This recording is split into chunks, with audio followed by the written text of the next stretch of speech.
एक बार खोल लो फोन में तुम्हारे। क्या? ओ अच्छा, यहाँ पे तो मैंने कर दिया है। मैंने दूसरी स्ट्रीम बनाई है अपने यूनिक एकेडमी के पेज पे जाके करके देख।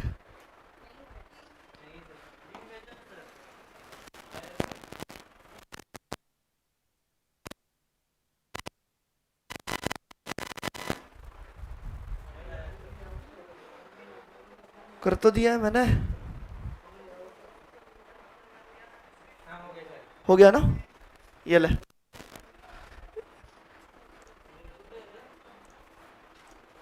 हाँ यूट्यूब पे है। एक मिनट में बस लिंक शेयर कर दो ग्रुप पे तुम्हारे। लो जब तक चालू करो तुम लिखना ही है।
दरवाजा लगा लो ना कोई प्लीज।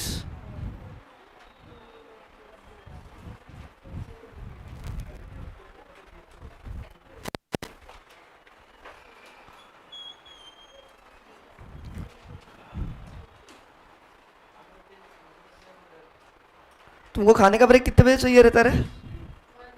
2:30 ना? ऐसा क्या करते? 1:45 को दिया तो चलेगा क्या? पवन सर तो, अरे तो फिर मैं तो 2:30 लेगा। चलो चलो। ए आवाज बंद करो, वो म्यूट कर, सामने खड़ा मैं तेरे।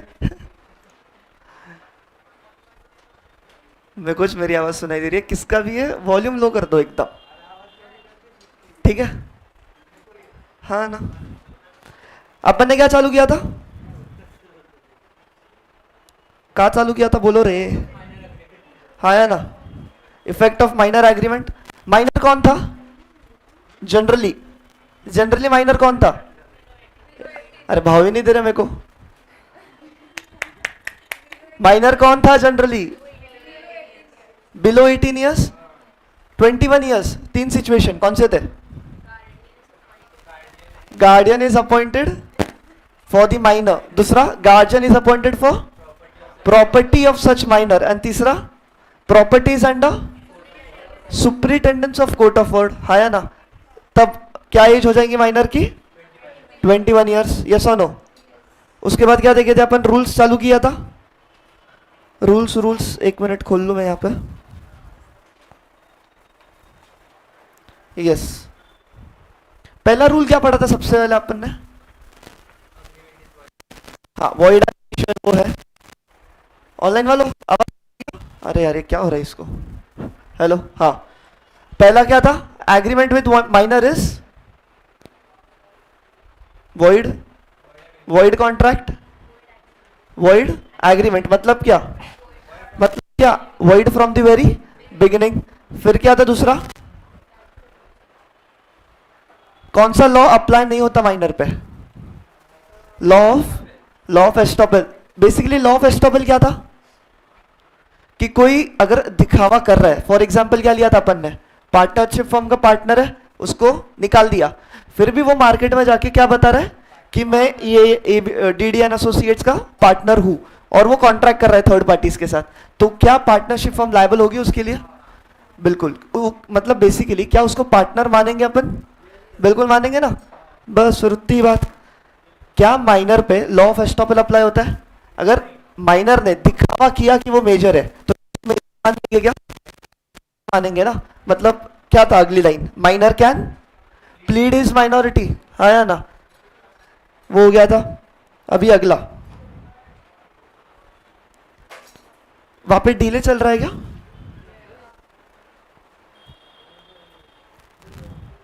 ठीक है, डॉक्ट्रिन ऑफ रेस्टिट्यूशन, एक बार लिख लो अपने बुक में, लिख लो लिखो, doctrine of restitution, rules, second, तीसरा पॉइंट रूल्स में।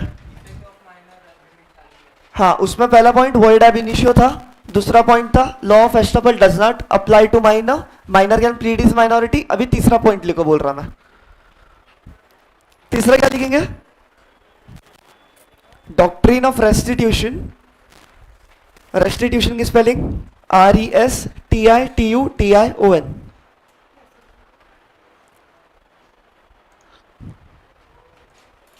Doctrine of restitution,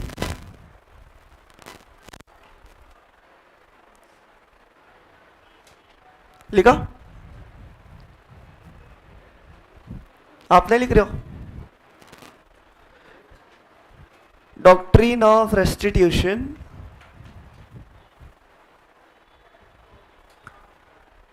does not apply against minor,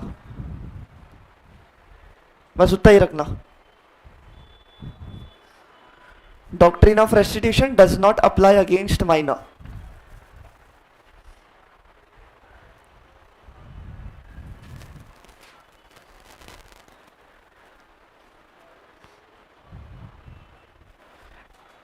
ठीक है, पता है किसी को डॉक्ट्रिन ऑफ रेस्टिट्यूशन क्या है? अभी देखना,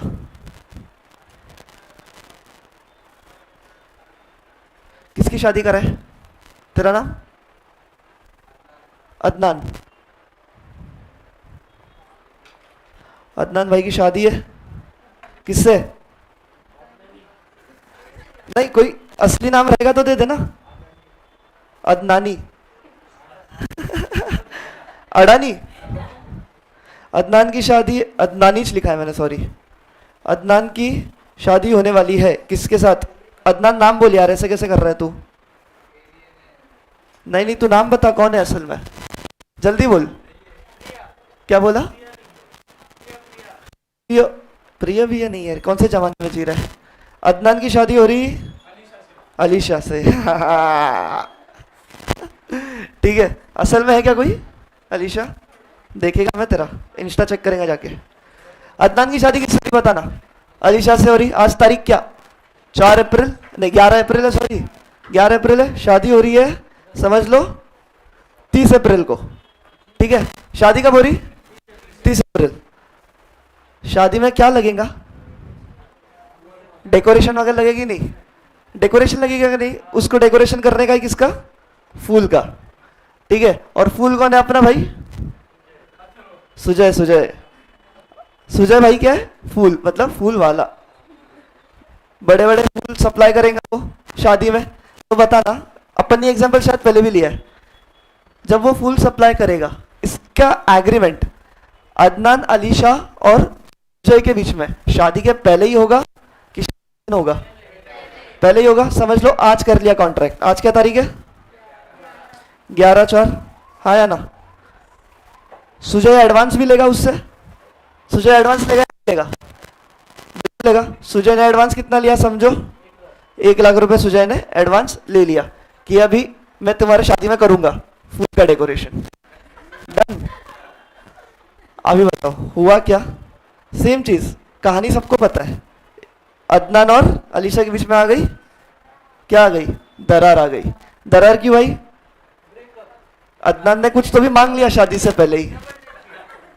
अदनान ने शादी के पहले ही कुछ तो भी मांग लिया, डाउरी वगैरह। और क्या लगा तुम्हें?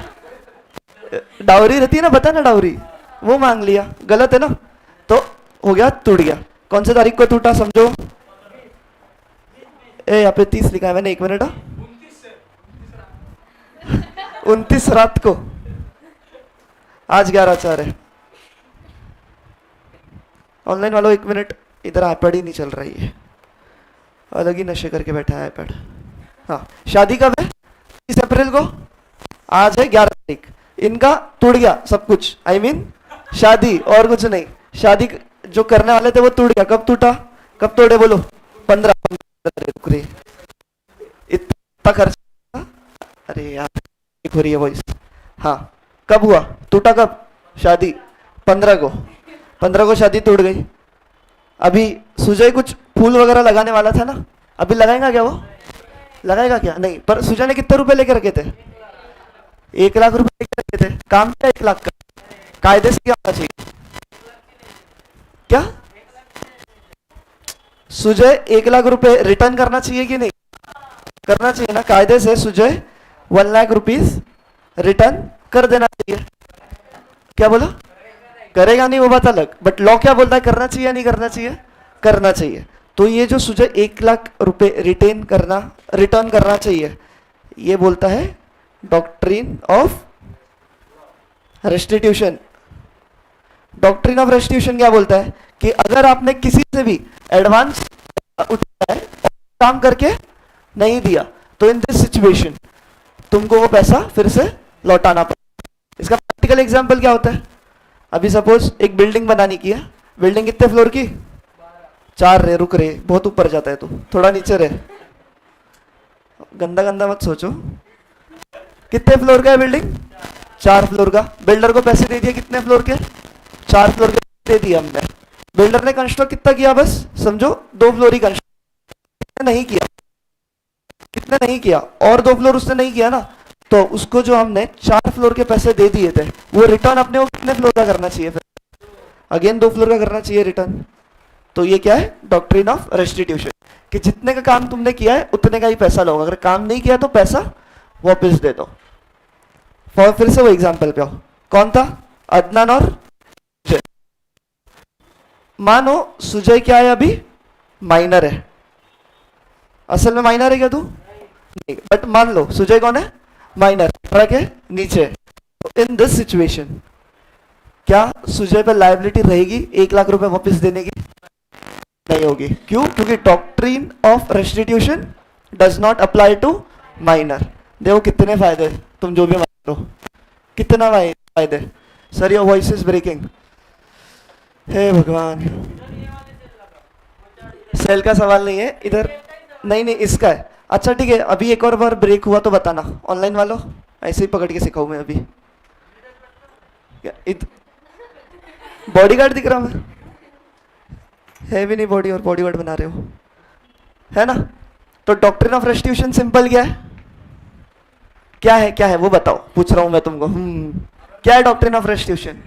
हाँ, काम नहीं किया तूने, मैंने तेरे को एडवांस देके रखा था, तो पैसे तू मेरे को रिटर्न करेगा। अगर हाँ इवेंट कैंसिल हुआ तो वही ना, काम नहीं किया, एक ही बात हुई, इवेंट कैंसिल हुआ, पॉसिबल है क्या परफॉर्म करना? नहीं, तो पैसे वापस तू मेरे को दे दे। पर अगर तुमने किसी माइनर के साथ कॉन्ट्रैक्ट किया है, सुजय सपोज माइनर रहता, वो फुल सप्लाई करने वाला था, इवेंट कैंसिल हो गया, कायदे से तो अगर वो मेजर रहता तो लौटाना था, पर अभी वो मेजर नहीं माइनर है, तो क्या उस पर लाइबिलिटी है लौटाने की? नहीं है। मैं उस पर केस कर सकता हूँ? उसने पैसे नहीं लौटाए, नहीं कर सकता। तो अपने 2 पॉइंट हो गए मेन वाले। पहला तो ठीक है, void ab initio, law of estoppel does not apply, and कौन सा एक और लॉ अभी जो पढ़े, डॉक्ट्रिन पढ़े, कौन सा? डॉक्ट्रिन ऑफ रेस्टिट्यूशन अप्लाई नहीं होता है किस पे? माइनर पे। समझा? प्योरली एकदम कटकटित, ये सुनो। फिर अगला पॉइंट लिखो, चलो। नो रैटिफिकेशन, तूने लिख रहा क्या रे? काय को लिखो नो रैटिफिकेशन। रैटिफिकेशन का स्पेलिंग RATIFICATION। नो रैटिफिकेशन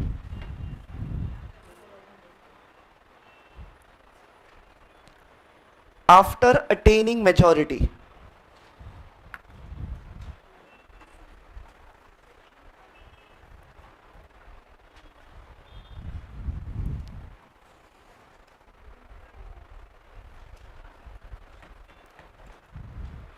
लिखा? क्या लिखे हो? No ratification after attaining majority. उसके आगे ब्रैकेट में लिखना सब कुछ फ्रेश करो। हिंदी में लिखो ऐसा, सब कुछ फ्रेश करो। अरे याद रहेगा, तुम लिखो ना, ब्रैकेट में लिखना, सब कुछ करो फ्रेश फ्रेश, सब कुछ फ्रेश करो, फ्रेश हो गया सब कुछ करो नहीं सब कुछ फ्रेश करो, और उसके आगे एरो मार के लिखना कॉन्ट्रैक्ट, कंसिडरेशन एक्सेट्रा।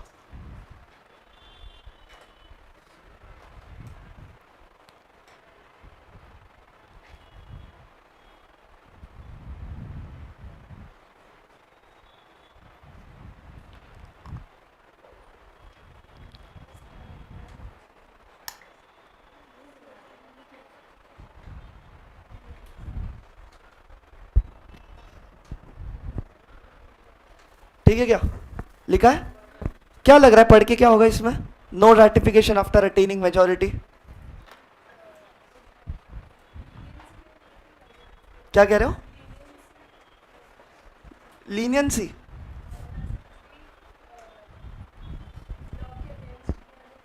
नहीं नहीं नहीं, वैसा नहीं है।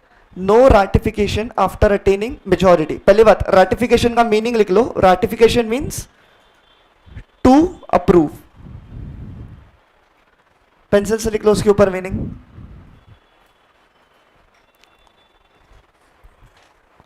अभी नहीं टूट रही है ना आवाज ऑनलाइन वालों?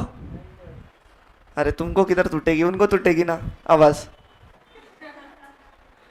ठीक है, क्या बोले? No ratification after attaining majority. Atharva कितने साल का है अभी? 16। 16 नहीं, मेरे को 16 बनाने का आज, हर साल अलग, हर दिन अलग, साल क्या। अथर्व आज कितने साल का है? 16 साल का है। उसने सपोज एक बैंक से लोन उठाया, कितने का? 1 करोड़, और उसको लोन मिल भी गया, राइट? कल को जाके बैंकर उससे लोन वसूल कर सकता है क्या? समझो कब उससे लोन कब उठाया? जब वो कितनी ईयर्स का है? 16 साल का है। बैंकर को पता चल गया कि उसने झूठ बोला कि वो मेजर है, और बैंकर ने केस ठोक दिया उस पर। जब 1 साल बाद, मतलब वो कितने साल का हो गया अथर्व? 17 साल का। ये सुनो, बताना क्या डिसीजन किसके फेवर में आएगा? अथर्व के। कौन से पॉइंट के तहत? Minor can, minor can plead his minority. ठीक है, जो बैंकर था उसने लॉ पढ़ा था उतना, उसने एक ही पॉइंट पढ़ा था, minor can plead his minority. उसको पता है कि वो जीतेगा नहीं। वो क्या किया? वो और 2 साल रुका। कितने साल का हो गया फिर ये? 19, मेजर हो गया। फिर बैंकर ने उस पर केस ठोका, पैसे दे वापस करके। तो इन दिस सिचुएशन डिसीजन किसके फेवर में आया रहेगा? अथर्व के आया रहेगा। क्या बोले? हाँ, जब किया था ना तब तुम छोटे थे ना, बात खत्म। किया कब वो मैटर करता है। डिसीजन कभी भी हो, 9 महीने या कुछ भी, किया कब वो मैटर कर रहा है। बोलना।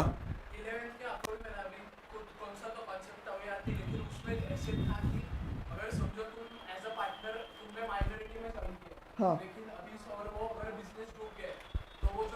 Minor can B partner for profits, loss के लिए नहीं, वैसा था। हाँ हाँ हाँ, नहीं वैसा नहीं है। मैं 11th पढ़ा तो तो मेरे को वैसा नहीं है कोई पॉइंट। बात वही है कि जो माइनर है, पार्टनर हो सकता है क्या पार्टनरशिप फर्म में? बिल्कुल हो सकता है, but only for profits of partnership firm, losses के लिए नहीं। आगे है वो पॉइंट। पर अभी क्या बताना चाह रहा हूं मैं? No ratification after attaining majority. Attaining majority यानी क्या? 18 या 18 के ऊपर होने के बाद नो रैटिफिकेशन, अप्रूवल नहीं मिलेगा भाई। मतलब वो जब 19 साल का है उस पर केस ठोक सकता है क्या वो? नॉर्मल इंसान 19 साल का है तो उस पर केस ठोक सकता हूं मैं, बिल्कुल ठोक सकता हूं। बट उससे जो कॉन्ट्रैक्ट किया था वो कब किया था उसने? जब वो माइनर था तभी, है ना? तो जब वो मेजर हो जाएगा तो क्या मैं उसके साथ जो था केस कर सकता हूं? तो नहीं कर सकता। समझ रहे हो? समझ रहे हो? यस। तो बस बात इतनी ही कि तुम अगर माइनर के साथ कॉन्ट्रैक्ट में एंटर हुआ है ना, तो ठीक है, हो सकते हैं only for the benefits of minor. पर जब वो 18 साल या उसके ऊपर हो जाएगा ना, तुमको नया कॉन्ट्रैक्ट बनाना पड़ेगा। उतनी बात है। तो सब कुछ फ्रेश होना चाहिए, कंसिडरेशन, कॉन्ट्रैक्ट एंड एवरीथिंग, वो पूरा का पूरा सेक्शन 10। समझे? लिख लिया गया ये पॉइंट? लिखा क्या? लिखा क्या? अगला पॉइंट लिखो। Minor can enforce a contract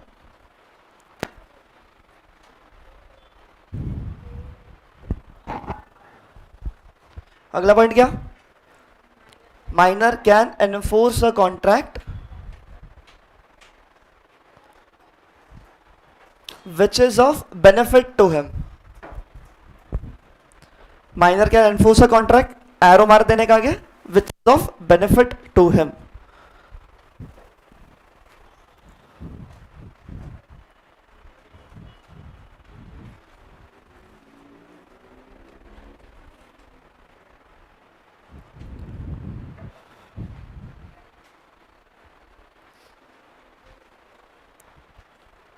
इसका पीडीएफ ग्रुप में भेजो ना। हाँ बरोबर, लिखना नहीं है, पीडीएफ ही मांगते रहो तुम लोग, भेज देंगे। क्या है point? Minor can enforce a contract which is of benefit to him. मतलब क्या इसका? क्या माइनर कोई भी कॉन्ट्रैक्ट एनफोर्स कर सकता है क्या? जनरली तो नहीं कर सकता, बट वो उसके बेनिफिट के लिए तो कर सकता है क्या? बिल्कुल कर सकता है। फॉर एग्जाम्पल क्या, अभी मान लो कोई एक बच्चा है, माइनर है, उसका नाम ही माइनर है, ठीक है, और वो माइनर भी है, ठीक है। उसके मॉम डैड हो गए, यस, उसके मॉम डैड ने समझ लो रिलायंस के शेयर्स खरीद के रखे। क्या खरीद के रखा हूं? रिलायंस के शेयर्स खरीद के रखे। ऐसा मान लो उसके मॉम डैड का कुछ हुआ एंड वो अब नहीं रहे इस दुनिया में, तो वो शेयर्स किसके पास जाएगा? माइनर के पास जाएगा, कायदे से, सीधी बात। तो वो जो भी शेयर एग्रीमेंट है कंपनी को किसके साथ बनाना पड़ेगा? विद दी माइनर, यस और नो? बिल्कुल। उस सिचुएशन में कंपनी ने कुछ घोटाला वगैरह किया, तो इन दिस सिचुएशन क्या माइनर ये जो एग्रीमेंट है एनफोर्स करा सकता है क्या? करा सकता है क्या? बेनिफिट है ना उसमें, उसको शेयर्स मिलेंगे, वो बेनिफिट है क्या डिसएडवांटेज है? बेनिफिट है ना। तो क्या ऐसी सिचुएशन में माइनर एनफोर्स करा सकता है कॉन्ट्रैक्ट? तो बिल्कुल करा सकता, समझे? तो minor can enforce a contract only and only for his benefit, उसके खुद के बेनिफिट के लिए। लिख लिया? अगला पॉइंट लिखो अभी।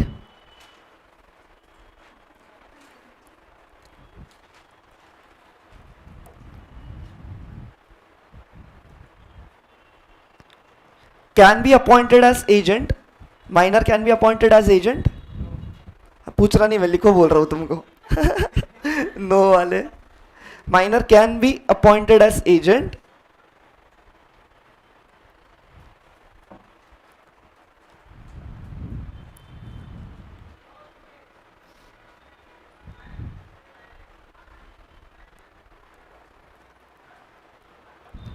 तुम में से किसकी नोटबुक कंप्लीट है?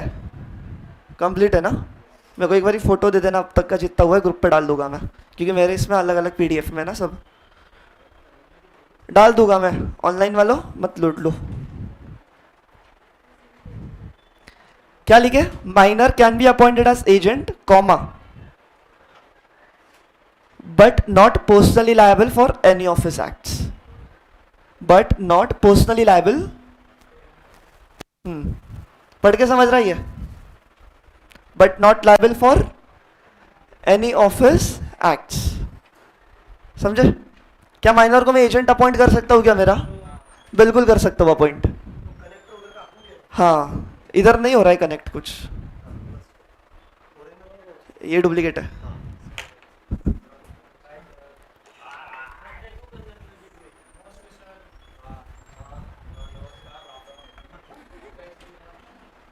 माइनर एजेंट अपॉइंट हो सकता, दलाल बन सकता है क्या? दलाल, वो एजेंट मतलब वही हो गया ना, और तुम लोग के लिए दलाल कुछ और है। फिर दलाल एजेंट बन सकता है कि नहीं बन सकता माइनर? बिल्कुल। हाँ, तू अलग ही बचता है भाई। हो गया, एजेंट बन सकता है, बन सकता है, but with single T, not personally liable for any of his acts. यानी क्या? वो कुछ गड़बड़ घोटाला करे, फ्रॉड करे, उस पर कुछ लायबिलिटी आएगी क्या? नहीं। जो भी भुगतेगा, कौन भुगतेगा? उसका प्रिंसिपल। एजेंट का कौन होता है? प्रिंसिपल होता है कि नहीं? वो दो पार्टीज रहते हैं, जिसने एजेंट को अपॉइंट किया उसको क्या बोलते हैं अपन? प्रिंसिपल बोलते हैं।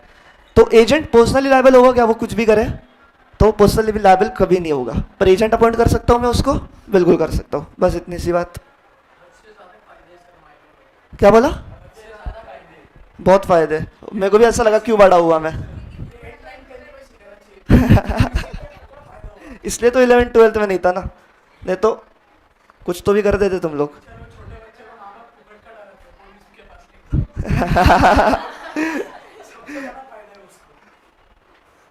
अगला पॉइंट लिखेंगे, if somebody has supplied minor,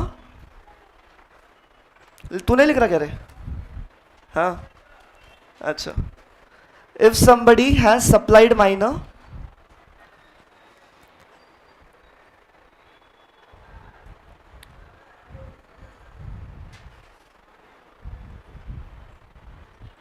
लिखा, if somebody has supplied minor with necessities,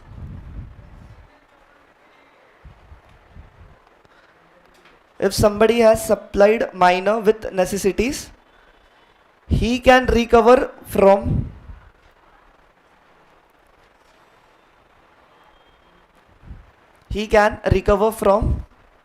the minor's property, from the minor's property,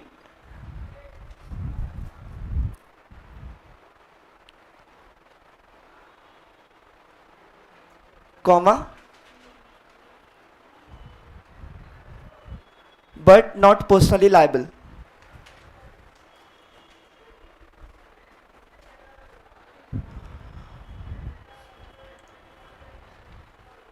लिखा क्या? क्या मतलब इसका?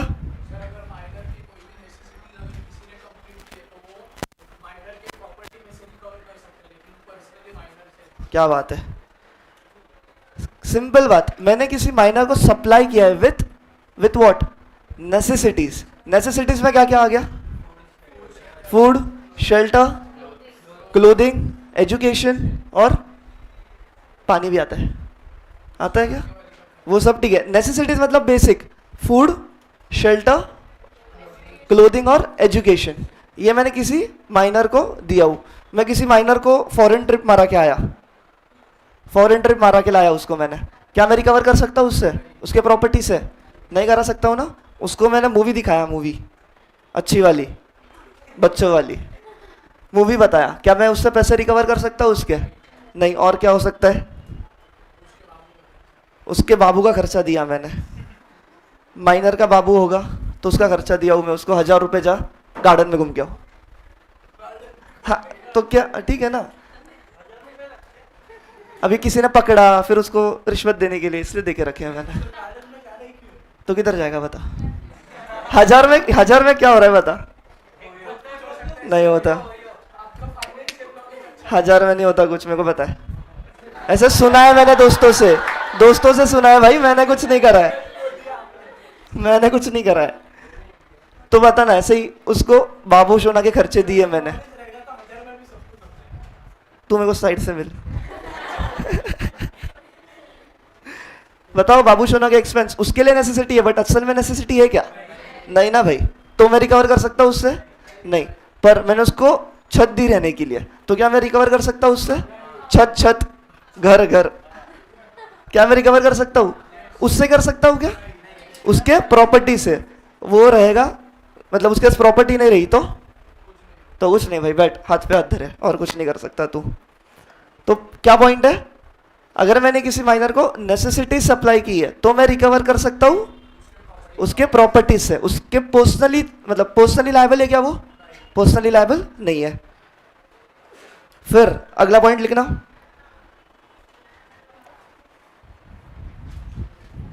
लिखा क्या? Can not B, minor can not B, लिखना क्या हो गया? Minor can not B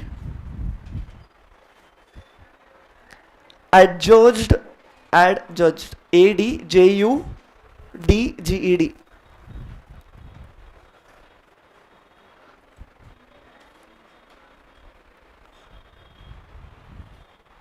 cannot be adjudged as insolvent. Insolvent कौन होता है? हाँ, सादा क्या? लायबिलिटी ज्यादा, एसेट कम, है ना? तो माइनर क्या कभी भी इंसॉल्वेंट, एडजुडिकेटेड मतलब कोर्ट से ऑर्डर आता है कि अभी तू क्या है? इंसॉल्वेंट है। मतलब क्या? उसके लायबिलिटीज ज्यादा है, एसेट कम है। ठीक है, तो मतलब ये होगा क्या, उनके जो भी लाइबिलिटीज है किसके,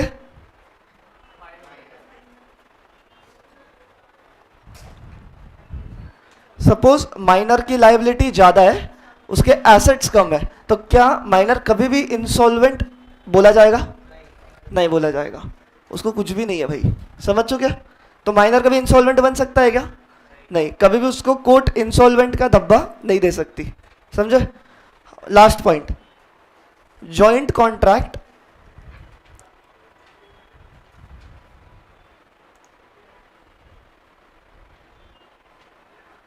joint contract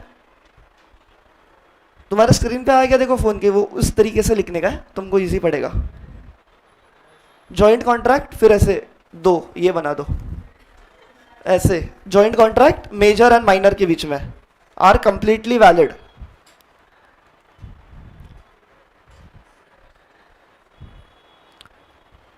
joint contract between major and minor are completely valid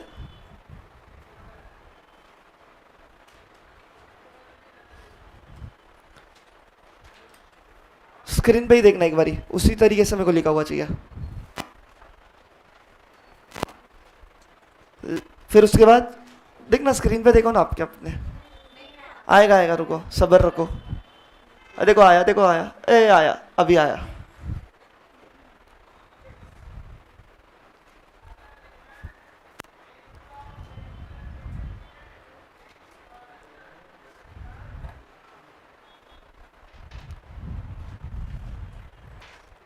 लिख लिया? क्या लग रहा है उसका मतलब? अच्छा, मेजर और माइनर एक जॉइंट कॉन्ट्रैक्ट में एंटर हो सकते हैं क्या एक दूसरे के साथ? बिल्कुल हो सकते हैं, पर उसमें भी लाइबिलिटी की जब बातें आएगी तो लाइबिलिटी किस पे होगी? सबके सब मेजर पे। माइनर पे कोई भी लाइबिलिटी आएगी क्या? कोई भी नहीं आएगी, बस उतनी सी बात, इतनी सी बात है। तुझे किससे प्यार है? अच्छा चल ठीक है, बैठेंगे तब बताइयो। Joint contract between major and minor valid होता है? बिल्कुल वैलिड रहता है, बट लाइबिलिटी जो है वो कौन उठाएगा? सिर्फ और सिर्फ मेजर जो बंदे रहेंगे वही लोग। माइनर पे कोई भी लाइबिलिटी आएगी क्या? नहीं आएगी, बस इधर होते रूल्स समाप्त। पहला रूल क्या था? एग्रीमेंट कैसे रहता है? Void ab initio. Second point, law of estoppel does not apply to minor. इसका मतलब क्या? Minor can plead his minority, समझा इसका मतलब भी अभी? सेकेंड, डॉक्ट्रिन कौन सा? Doctrine of restitution does not apply to minor. तीसरा, चौथा क्या बोले? No ratification after attaining maturity. जो भी मैंने कॉन्ट्रैक्ट्स माइनर था तभी किया था, मेजर होने गया था, ऑटोमेटिकली कैरी फॉरवर्ड हो गया क्या? नहीं। मेरे को कितना गूंज रहा है बस, मेरे को नया एग्रीमेंट, नया कंसिडरेशन, सब नया करना पड़ेगा। यस, फिर क्या था? Minor can enforce a contract, but हाँ उसके बेनिफिट के लिए रहा तो ही कर सकता है वो। Next point, can be appointed as agent. फिर से उस पर लाइबिलिटी नहीं आएगी, पर्सनली लायबल उसने खुद ने किया तो भी करेंगे क्या उसको पर्सनली लायबल? तो भी नहीं करेंगे। नेक्स्ट, माइनर को सप्लाई किया है किससे? नेसेसिटीज, घर, मेडिसिन, दारू नहीं, घर, मेडिसिन और क्या हो सकता है? फूड, कपड़े, एजुकेशन, ये सब नेसेसिटीज है, सप्लाई किया है मैंने, रिकवर कर सकता हूं उसके प्रॉपर्टी से। उसके पास प्रॉपर्टी नहीं रही तो राम राम सत्य है। Next, can not be adjudged as insolvent. Court कभी भी माइनर को इंसॉल्वेंट डिक्लेयर कर सकती है क्या? नहीं कर सकती, भले उसकी लायबिलिटी ज्यादा है, एसेट जीरो है, फिर भी कर सकती है? नहीं कर सकती। Joint contract between major and minor are valid क्या? बिल्कुल वैलिड है, बट लायबिलिटी किसकी आएगी वहां पे भी? सिर्फ और सिर्फ मेजर वालों की। समझा? पक्का? इजी। अपना ये कंप्लीट हुआ पहला, कॉम्पिटेंसी में पहला हुआ। पहला क्या था? मेजर वाली बात है। दूसरा क्या है? साउंड माइंड, और मतलब साउंड माइंड किसको बोलेंगे अपने को वो देखना है। देखना साउंड माइंड मतलब कौन? तुम्हारे स्क्रीन पे आएगा, एक मिनट अभी देखो आ गया, वो लिखो चलो पटक से पहले। क्या बोला? Person of sound mind, yes. उसकी डेफिनेशन देखो, इतनी है, इतनी है डेफिनेशन, लिखो। पहला वर्ड, हाँ, केपेबल। क्या क्या हुआ, समझा नहीं। कर दिया, वो तो कर दिया हूं मैंने, वो इधर खेल रहा है अपना। हाँ पता है, बहुत हिला रहा हूँ, ये गंदे रे स्क्रीन।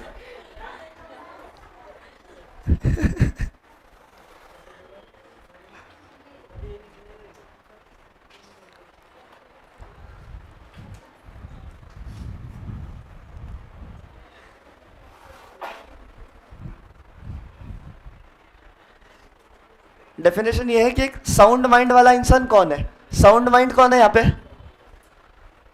और कौन कौन है साउंड माइंड वाले, कौन कौन है यहाँ पे, साउंड माइंड वाले कौन कौन है यहाँ पे। हाँ मैं भी हूँ, सीधी बात। तुम लोग नहीं हो, पागल हो दिमाग से क्या साउंड माइंड हो, वो पूछ रहा हूँ मैं। साउंड माइंड मतलब क्या, जो पागल नहीं है, मतलब दिमागी कंडीशन उसकी एकदम टकाटक है। हाँ देखना, साउंड माइंड मतलब कौन, ऐसा इंसान जो कॉन्ट्रैक्ट को अंडरस्टैंड कर सकता है, which is capable of understanding a contract and forming a rational judgement.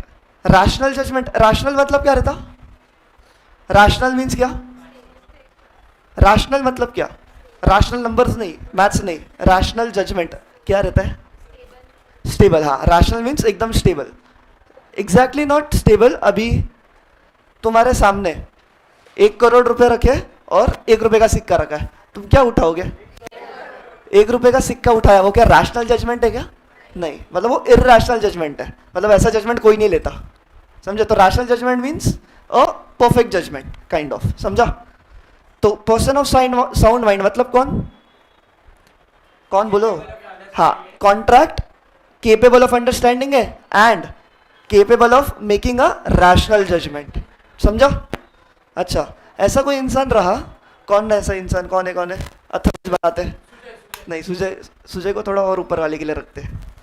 Atharva का कैसा है, उसका फिक्स है भाई, दिन का किधर गया, हाँ, दिन का समझो, उठता कितने बजे रहे तू, कितने बजे उठता है, 8:30, 8:30 बजे, 8:30 AM से लेके 9:30 AM वो कैसा रहता है, नहीं, अनसाउंड रहता है, पागल हो जाता है उस टाइम पे, पता नहीं क्या होता है उसके बॉडी में, रात की उतरती नहीं। 8:30 बजे से 9:30 बजे तक वो कैसा रहता, अनसाउंड रहता है। फिर जैसे जैसे 9:30 9:45 होते, 9:45 AM हुआ से लेके समझो रात को 9:30 बजे तक वो कैसे रहता है, साउंड माइंड रहता है। हाँ, और फिर से 9:30 बजे उसको कुछ तो मिलता है रात के, क्या मिलता, कौन मिलती या मिलता पता नहीं। हाँ, फिर से रात को 9:30 से समझो 11 बजे तक उसको क्या है, अनसाउंड है। मतलब सिंपली क्या बोलूँ, भाई को दौरे पड़ते हैं। हाँ ठीक है, भाई को दौरे पड़ रहे, दौरे पागल बन के दौरे, फिर ऐसे चंपल सूंघाते ना। मेरे को बताना, अथर्व कौन से टाइम पे अनसाउंड है, सुबह 8:30 से 9:30 और रात को 9:30 से 11 तक, ठीक है। बीच का टाइम पूरा का पूरा वो भाई साउंड है। क्या ऐसा इंसान कॉन्ट्रैक्ट कर सकता है क्या, बिल्कुल कर सकता है। ऐसा नहीं होता, क्यों, रात को कॉन्ट्रैक्ट्स नहीं हो सकते क्या, जरूरी नहीं भाई। सिंपल कहना का क्या मतलब है, ऐसा इंसान कॉन्ट्रैक्ट कर सकता है तो कर सकता है। कब कर सकता है, when he is of sound mind. है क्या नहीं दुनिया में लोग जिनको दौरे पड़ते हैं ऐसे। अक्षय कुमार की कौन सी मूवी है वो, हाउसफुल शायद, वो फुटबॉलर है उसमें, तो कैसा उसको सुंडी नाम था ना, हाँ सुंडी, ऐसा यही ऐसे कुछ तो करता वो मूवी में कैसा था, वो कभी कभी अनसाउंड हो जाता है और कभी कभी साउंड माइंड होता है। तो वो कॉन्ट्रैक्ट कब कर सकता है, when he is of a sound mind, और जब अनसाउंड रहता है तब कर सकता है क्या, तो नहीं कर सकता, समझे। तो पहला पॉइंट लिखा है तुमने साउंड और वो वाला, क्या दो पॉइंट लिखे?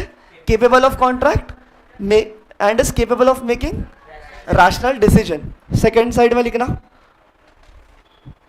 देखो आगे आ रहेगा तुम्हारे स्क्रीन पे, अ पर्सन डैश करके unsound mind, a person hyphen unsound mind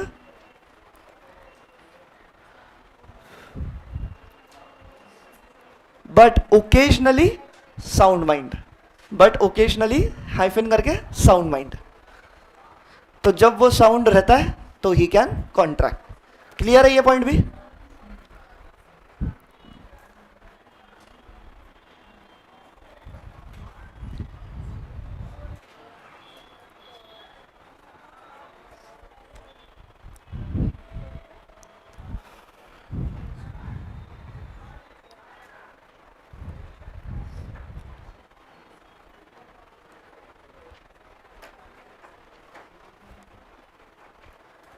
हो गया, लिख लिया। देन अगला क्या, अनसाउंड का यहाँ पे खत्म। अपन ने दो कॉम्पेटेंट पार्टीज खत्म कर दिए। कौन रहता पहला? पहला कौन रहता? मेजर। कॉम्पेटेंट, इनकॉम्पेटेंट नहीं पूछा, कॉम्पेटेंट इज मेजर एंड दूसरा साउंड माइंड। तीसरा क्या था वहां पे? हाँ, नॉट डिस्क्वालिफाइड बाय लॉ। अभी नॉट डिस्क्वालिफाइड बाय लॉ में टोटल है 5 पॉइंट। अब भी करना है क्या? अपन अपना टाइम करेंगे। यहाँ पे उसको जरा मजेदार बनाना पड़ेगा, यहाँ पे करते, ठीक है? प्रोजेक्टर लगेगा उसके लिए मेरे को। तो अपन कितने बजे? 4:30 बजे मिलेंगे तभी, ठीक है? चलो खाना खा लो और पी भी लो, कुछ पीना हो तो, पानी वानी।